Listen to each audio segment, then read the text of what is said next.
Good evening is what it is right now where I am. Gordon Causey, Candy the Wonder Pup, glomming for her treat, doing all her tricks ahead of time. Uh, it is right now. It is the 29th, Tuesday, the 29th of August, late in the evening. So almost the 20, we're almost into Wednesday now.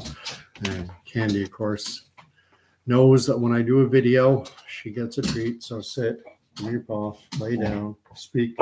Good. Come on up. There you go. And that buys me peace. Thank you for watching my miserable and pathetic little YouTube channel. Totally unmonetized. I do this for, it's a cathartic process for me, helps me work through my thought process. And with all the talk of, there's chatter of a mask mandate returning. And with all that chatter out, I thought it behooved me to make yet another video and going over once again I'm going to call it my anti-mask odyssey, how I came to be anti-mask.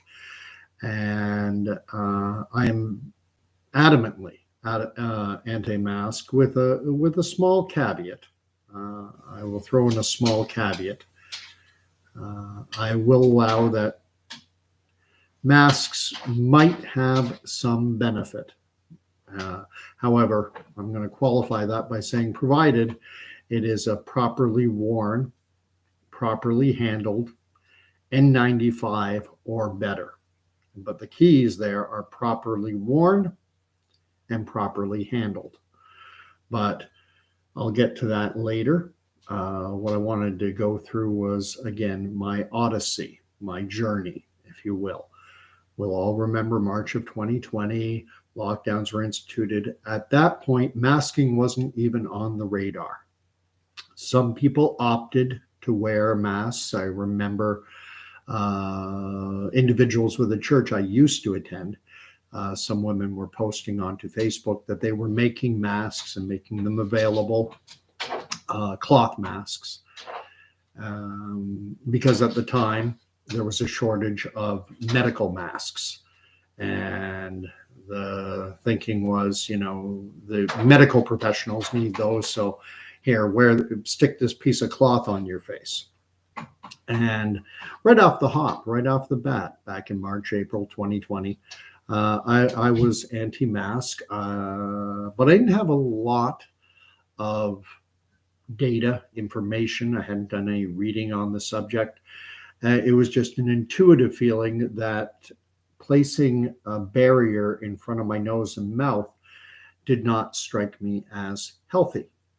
I thought it just seemed somewhat gross to be breathing on a mask for hours on end a day. Again, though, hadn't done any reading on the subject, hadn't informed myself. And that's what I started to do. And I came across a number of articles. I read lots of information that lent support to what I believe. Now, remember, this is March, April 2020, very early. And I've linked it down below. It's from the CDC, cdc.gov. And this is pre-COVID era. And the particular section, they refer to disposable medical masks, bracket, also known as surgical masks, close bracket, are loose-fitting devices that were designed to be worn by medical personnel to protect accidental contamination of patient wounds and to protect the wearer against splashes or sprays of bodily fluids. There is limited evidence for their effectiveness in preventing influenza virus transmission, influenza respiratory virus like SARS-CoV-2. Limited evidence for their effectiveness in preventing influenza virus transmission, either when worn by the infected person for source control or when worn by uninfected persons to reduce exposure. So what they're saying is that in terms of influenzas, which is a respiratory virus, again, like SARS-CoV-2, that there's limited evidence that they do anything to protect the person wearing it or to protect others because of what they call deemed source control. It said our systematic review found no significant effect of face masks on transmission of laboratory confirmed influenza. So that was gratifying to read. At the same time, then Anthony Fauci was on 60 Minutes, and he reminded me of what everyone learns in grade 7 and 8 health class. And what we learned in grade 7 and 8 health class, as a reminder, I think the impression I get, given the number of people who fell in love with their masks, is that many forgot the lessons that were taught to us when we were in middle school. But during flu seasons, and even not during flu season, but flu season is the primary driver. When influenza is spreading wildly, we're told to wash our hands frequently and to avoid eyes, nose, mouth. Don't touch your face, because this leads to what is referred to as cross-contamination. The notion of someone being an asymptomatic carrier of disease, of a virus, existed before COVID came along. And the thought was that, well, not the thought, this is what they taught us in school, and what medical literature supports is that bodily fluids, such as in the eye, the nose, and the mouth, that they can have a viral load, that they can contain a virus, and people touch their eyes, nose, mouth. People touch their face as a matter of course. It's just a habit. It's something we do reflexively without even being aware of it, without even thinking about it. People touch their face. And Anthony Fauci was on 60 Minutes and saying, reiterating what we all should have learned in health class, that touching of the face when there's a viral pathogen spreading around, like an influenza, like a SARS-CoV-2, that can lead to cross-contamination. You're touching your nose, you're touching your face, you're touching your mask, and then you touch the door handle. Then you touch products in a grocery store. Then you touch a keypad, the gas pump handle. There's so many common touch surfaces out there, and no one is walking around with a bottle of hand sanitizer and then every time they touch their face, sanitizing every single time. Again, people touch their face reflexively without even being aware of it. And so Anthony Fauci, said this is why we are not recommending masks, because, and he said it's counterintuitive. You would think it would help, but it actually, people who wear masks touch their face all the time. And all I think you need to have in order to confirm that, you don't need a university degree.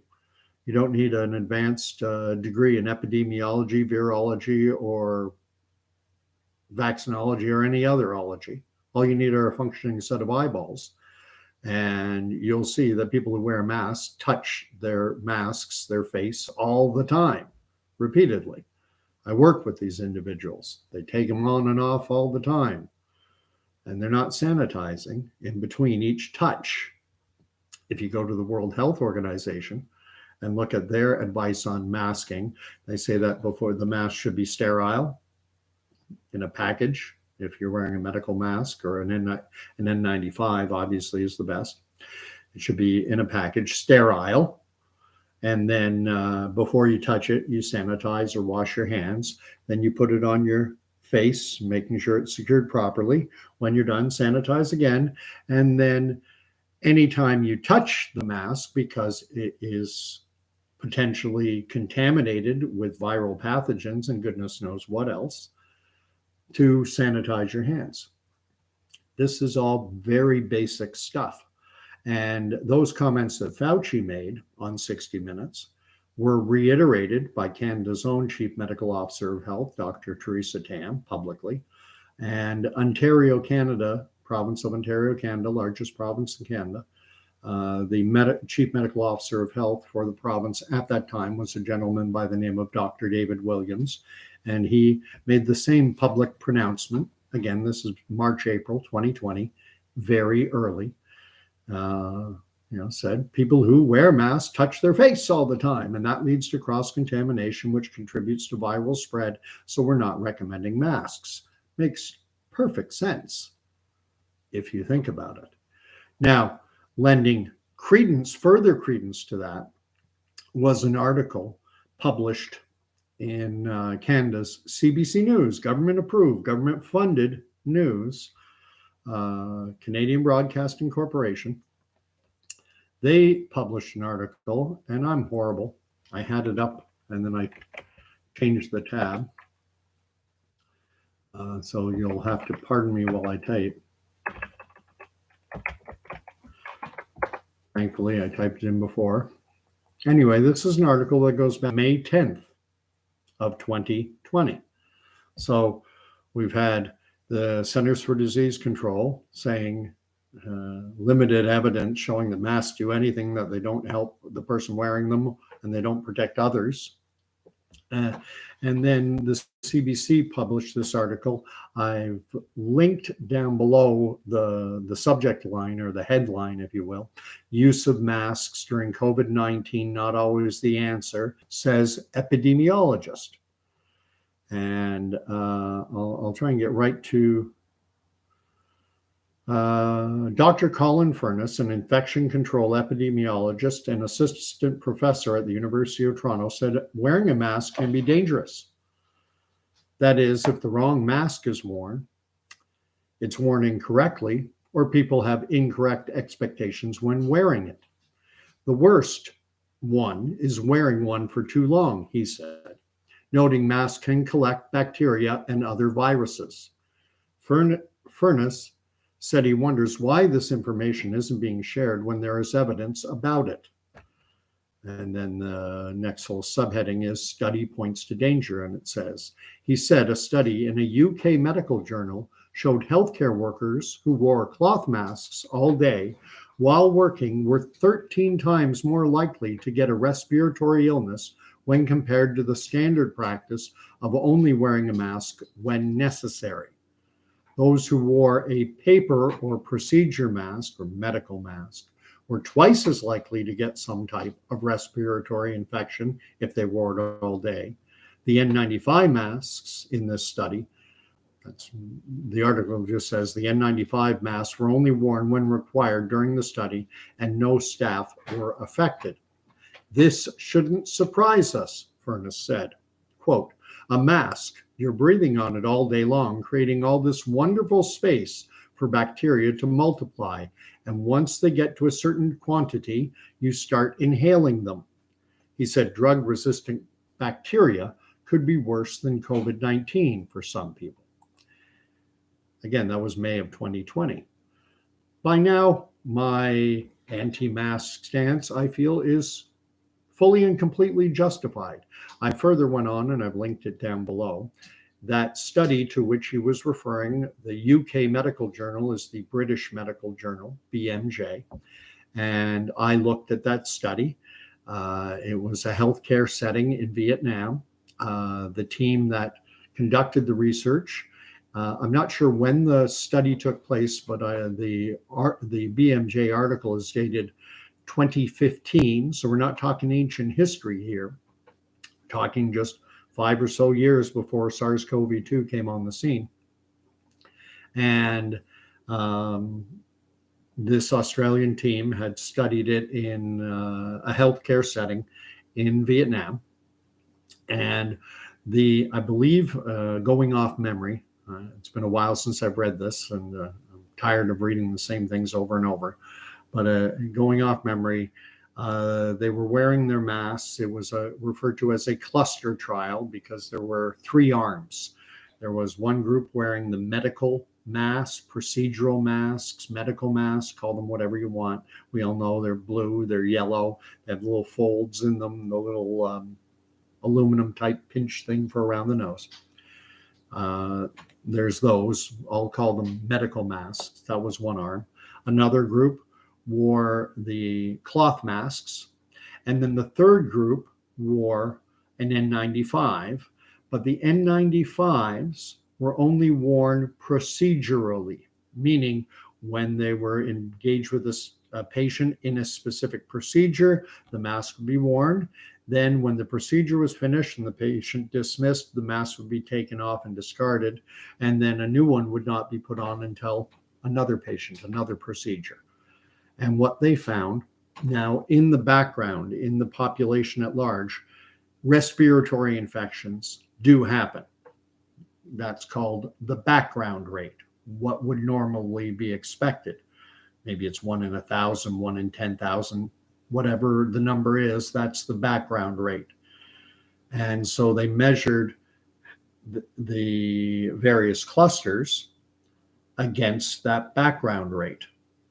And what they found was that the individuals who were wearing that medical type mask, that they increased their risk of developing a respiratory infection by 200%. They doubled the risk.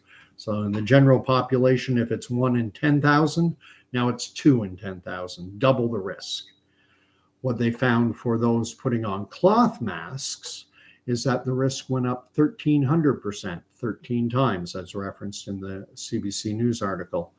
And again, the individuals who were in the N95 arm cluster, those individuals had the same rate of respiratory infections as the general population, no increased risk. And so now I'm Bob's your uncle. I feel justified. And boy, was I ever surprised when I guess it was around August, September, that's when the mask mandates came out. And that's when I recognized that this isn't about science. The only science this is political science. It's not medical science. Now we are into political science because Facebook epidemiologists with their degrees from the internet were convinced that masking would work, and they wanted everyone wearing one because they were terrified of the deadly coronavirus, because the news told them to be deadly afraid of the coronavirus. And someone drowning in fear loses the capacity for rational thought. It's an old expression, someone drowning will grab at an anchor. Someone drowning in fear will grab at an anchor. Have a mask. Fine, you want masks, we'll mandate them. And we all saw how many times individuals, even chief medical officers, would contradict their own advice. It happened, Dr. Kieran Moore, although mask mandates had ended, he was still strongly recommending that people wear masks. Dr. Kieran Moore became Ontario's Chief Medical Officer of Health after Dr. David Williams. Dr. Kieran Moore had been Chief Medical Officer of Health for the Kingston area, Kingston, Ontario. And then when David Williams retired or resigned or whatever, Dr. Kieran Moore replaced him. So he gave a public press announcement, like a press conference, reading off his nice little teleprompter and urging everyone to wear a mask in indoor settings, congregate settings, where social distancing is challenging or impossible. And then within a week or so, in downtown Toronto, Ontario, Toronto Life magazine was holding a gala event celebrating Ontario's 50 or 100 most influential people. And Dr. Kieran Moore was one of the honorees, and he was in attendance. And all kinds of videos and pictures came out of this gala event of the elite of Toronto and Ontario society, and nobody's wearing a mask. Rules for thee, not for me. And I mean, there is more. There is more. McMaster University out of Hamilton, which is one of Canada's most recognized medical schools, they published a report. What they did is they did a meta-analysis. And what they did is they looked at over 100 years of study and masking research, randomized control trials, laboratory experiments in a sterile lab environment, not real world, which can provide some circumstantial evidence, but the highest level of science is a randomized control trial. That's considered the gold standard. And they looked at 100 years worth of these studies, experiments, and such. And their concluding statement was that they could find no direct evidence showing that masks provided any benefit either for the person wearing them or others, mimicking what the CDC had said even before SARS-CoV-2 came along. There's no direct evidence showing that masks even work. There is some evidence in non-real world sterile lab environments about their ability to stop droplets, respiratory droplets. We all remember that from the beginning, or spittle. But in terms of their efficacy, in terms of limiting viral spread, no real world evidence exists that they work. And so that was their concluding statement. However, within that concluding statement, they said, regardless, or they either said regardless or however, they were recommending masks regardless, because of that they believed, or they suggested, that the possibility of a modest reduction outweighed the potential harms. So there's no direct evidence showing that masks do anything for anyone, either the person wearing them or others. This is not according to me. This is according to the researchers at McMaster University, which they published to the Annals of Internal Medicine, saying no direct evidence that masks do anything for the person wearing them or others. However, we suggest that the possibility of a modest reduction in viral transmission likely outweighs the potential harms. Have no proof of that statement. It's a belief statement. They presented with a belief statement. Can you prove your belief? No, we can't, because we looked at 100 years worth of evidence, but we think there's the possibility of a modest reduction, maybe. And what happened with that, and again, this is how the politics took over the science. The CBC's, CTV Globals of Canada, our mainstream government-funded media, then ran with that, and they said, McMaster coronavirus team recommending masks as a proven and effective tool to limit viral spread. They lied. They engaged in misinformation or disinformation. But that's all the mask-loving horde wanted. They're not going to read the Annals of Internal Medicine. They're not going to read that concluding statement saying there's no direct evidence showing that masks provide any benefit either to the person wearing them or others.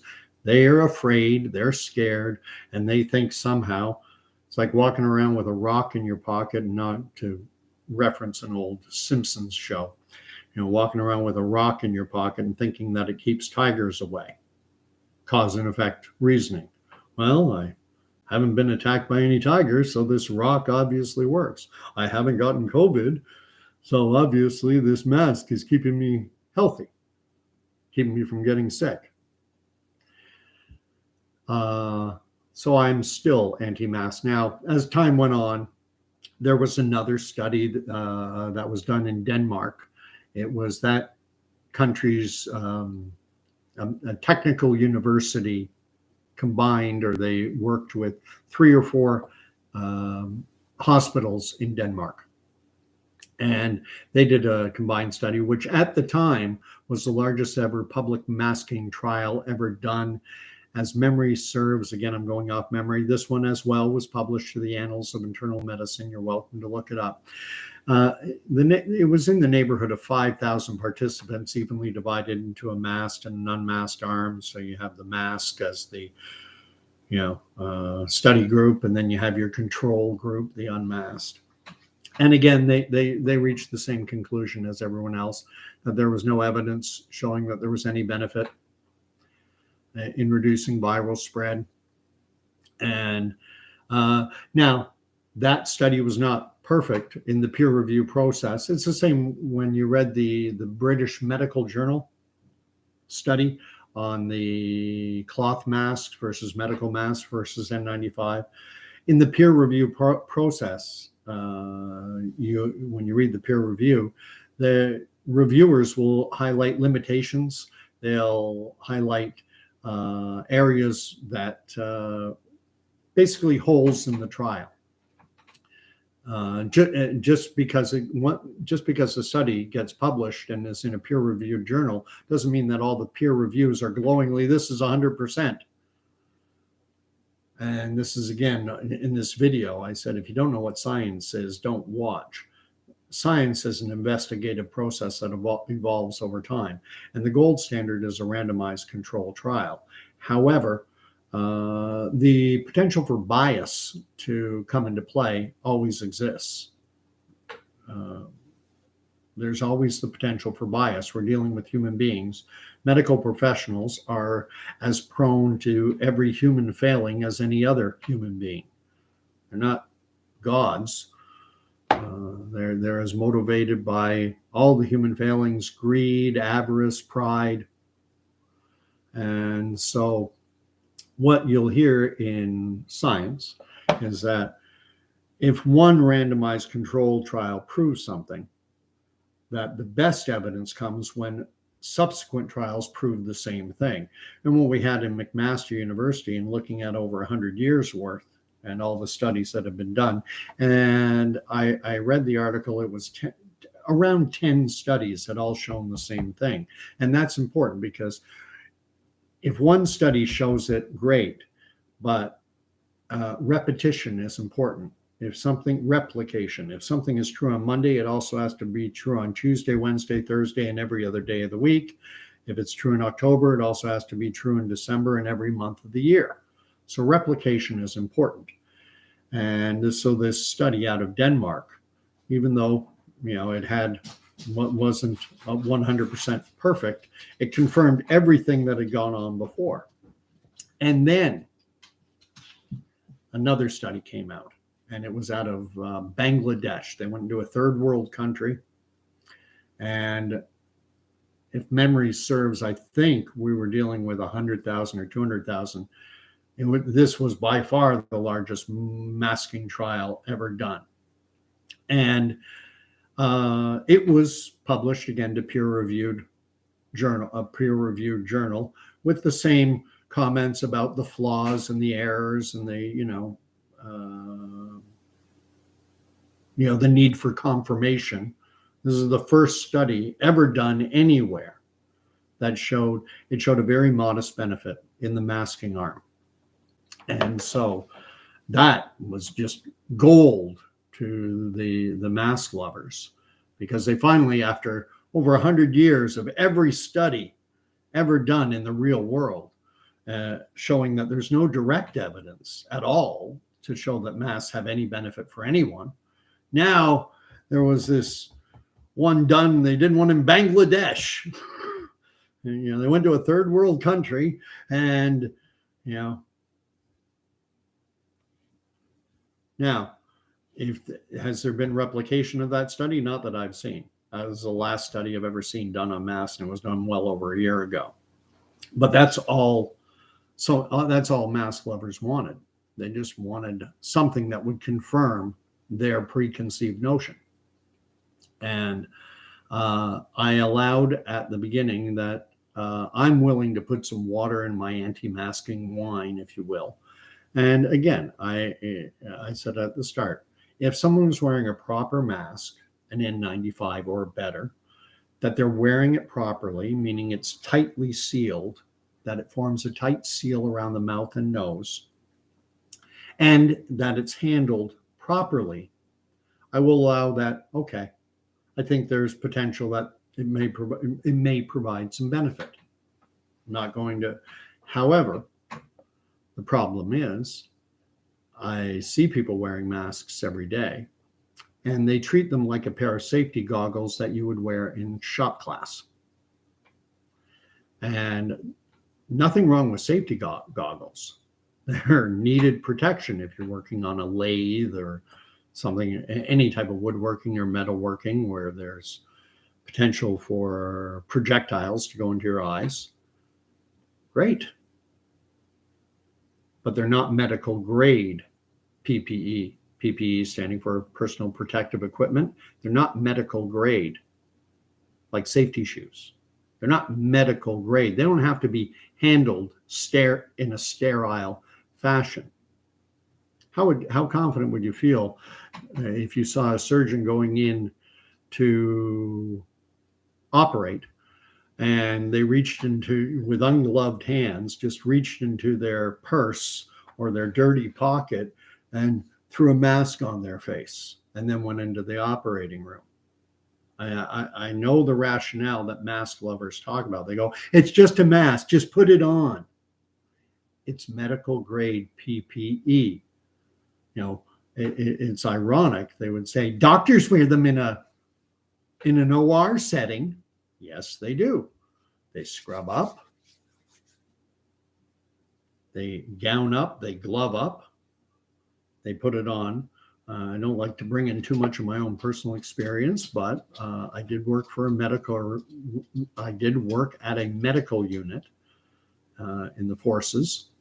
And while I myself was in the communications branch, so I was there in a supporting role, even myself, because I could be called upon to, you know, in a dire situation. Everyone's seen MASH, where you've got Klinger and others are dragged in, radar, and dragged into helping out with medical procedures. So we were taught the gowning, gloving, you know, the proper procedures on how to deal with medical grade PPE. It's not safety glasses. You have to handle it and wear it properly. And the overwhelming majority, I mean, I don't hawk people, but I see it, you know, so I don't, every person I see, do they touch their mask? No. But the people I see who wear them, that I see wearing them, people I work with, every one of them touches it all the time. You know, people hang them on their rear view mirrors like fuzzy dice. It's medical grade PPE. You know, how would you feel if you saw that the instruments that your doctor is using to operate with were hanging from his rear view mirror? I mean, this is ridiculous. And there's talk that masks may be coming back. They have already there's Philip Morris, I believe is the name of the school. It's a small liberal arts college in Atlanta, Georgia. And I guess their classes started in August. I guess they start early. Most schools that I'm aware of start September after Labor Day, but I guess they start early. And they've reinstituted a mask mandate temporarily. I guess they want to flatten the curve. So they're saying 2 weeks or 15 days, whatever it is.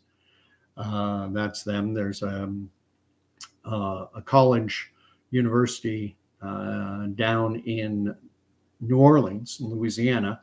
Likewise, they brought back a mask mandate. That Philip Morris in Atlanta did more. I did a video on it. They did more than just the masking mandate. They're going back to, they're doing the contact tracing, quarantining on positive tests, canceling all large gatherings, no parties on campus. You know, they're going full COVID. And then you have a number in the United States, a number of medical type facilities, that Washington State, some in New York State, and it seems to be growing, not super fast, but it seems to be the domino effect. Why can't they're doing it? Let's do it too. Oh, okay. Keep the COVID Karens and the COVID Carls, the branch Covidians, keep them from blowing a gasket, because gosh knows these people are insanely irrational. So insanely irrational that they would expect children, young children, I'm talking 2 and 3 year olds, to wear a mask. I think by now pretty much everyone has seen that daycare center with a little kid, smart kid, keeps taking the mask off. Come on, Logan, wear your mask, wear your mask. And the daycare worker keeps handling it and putting it on. And every jurisdiction that I saw that gave mask wearing advice when they were mandated said an individual must be able to both put on and remove the mask themselves. And this is when I get mad, is especially when it's around young children. That's insane.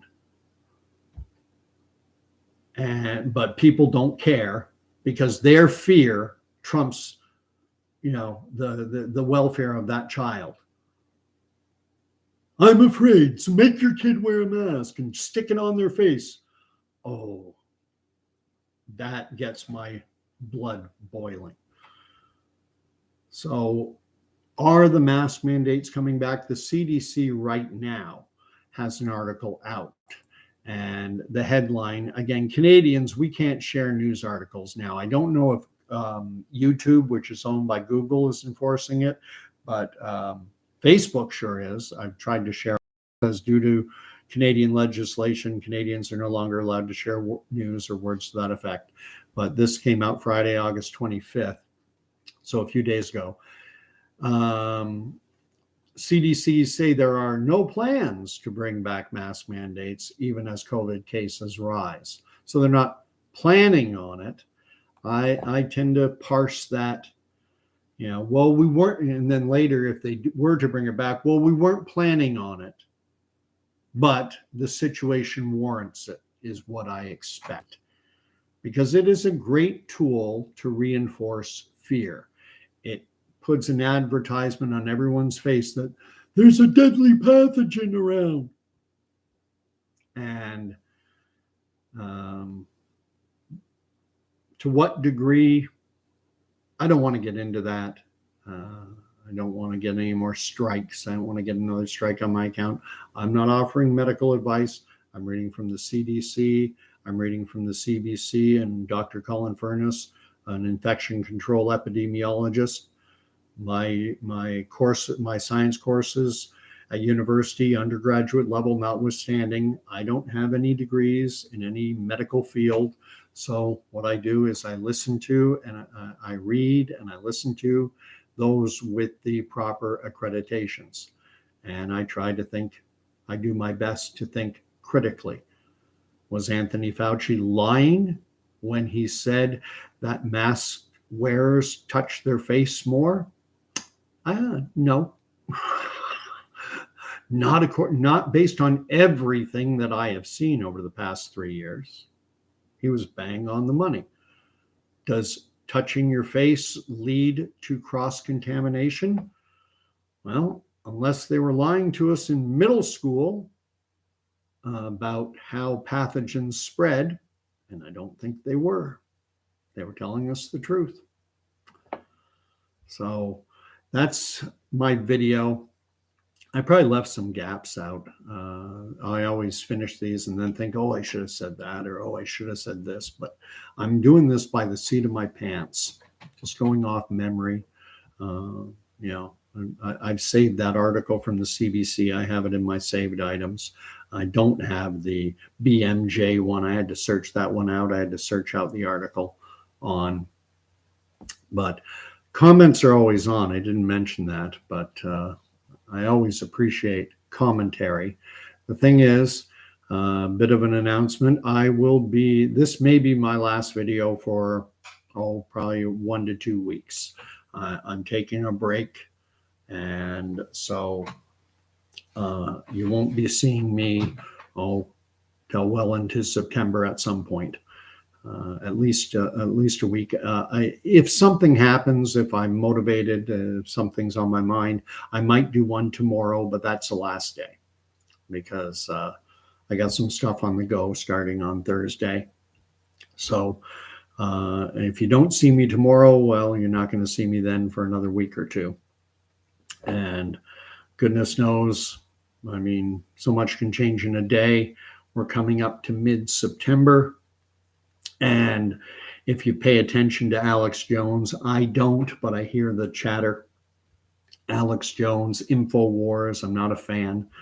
But he's not always wrong. He gets stuff right every now and again. And what he has said is that a whistleblower, anonymous whistleblower within I think it's the Transportation Safety Authority, the TSA in the United States, has confided in him that the Biden administration is planning to bring in full COVID mandates, I'm assuming lockdowns, in mid-September. If it is planned, my suspicion is that, well, I'm convinced they would never say it. They would never telegraph it. They wouldn't let you know ahead of time. And then when it, assuming it does happen, then they'll just say, well, we didn't want to do this, but we had no choice. The circumstances warranted it. We weren't planning this. We're responding to the current situation. That's the way I imagine it would be framed. So end it off there. I've gone on way too long, 41 minutes. I'll probably end up just shy of 45. Again, if you like this video, I tend to think, I try to be self-aware, and I believe that I present in a reasonable fashion. For someone just talking off the top of his head, I could script this out, but I write enough already on my Facebook page, and I'm not a fan of reading, especially when it's stuff I've written myself. The way a person talks and the way they read are two different things. But I do on occasion read what I've written or posted in my Facebook. What I'm saying is, if you think that, I like to think that I present myself reasonably well, that I'm reasonably articulate. I think I go against the grain. There's a narrative that anyone who's anti-mask and who has refused to get the COVID jabs, which I have, that we're knuckle-dragging, ignorant, uneducated morons who can't put a sentence together, like a certain president of the United States right now. You know, that we're that type of individual.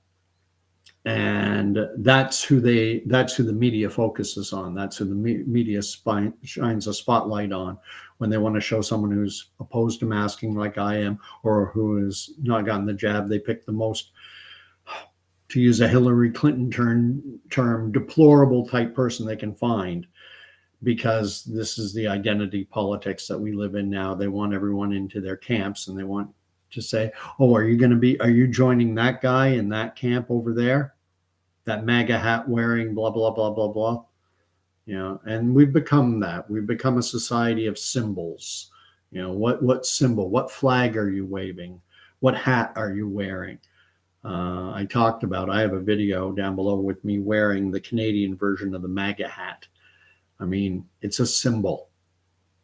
And what matters most and what should matter is content. But sadly, that's not the world we live in. People look for shortcuts. Oh, I don't have to listen to that guy. He's wearing a MAGA hat. I don't have to listen to that guy. He's underneath a rainbow flag. Though, you know, I don't listen to those rainbow flag people. And so we're in our echo chambers. We only hear what we already believe coming right back at us. And that does nothing to discourse. The public discourse in the public square is vitally important. And unfortunately, we're all being put into our little domes. We're all living under the dome, our own little domes. So I'll end it there. God bless. If you liked it, like it, because that helps apparently beat the algorithms. And you're welcome to share. If you want to subscribe, Thank you. I can't believe I'm at 124 for this miserable, pathetic channel. But anyway, God bless, and we'll see you, if not tomorrow, in a week or so. Talk to you later.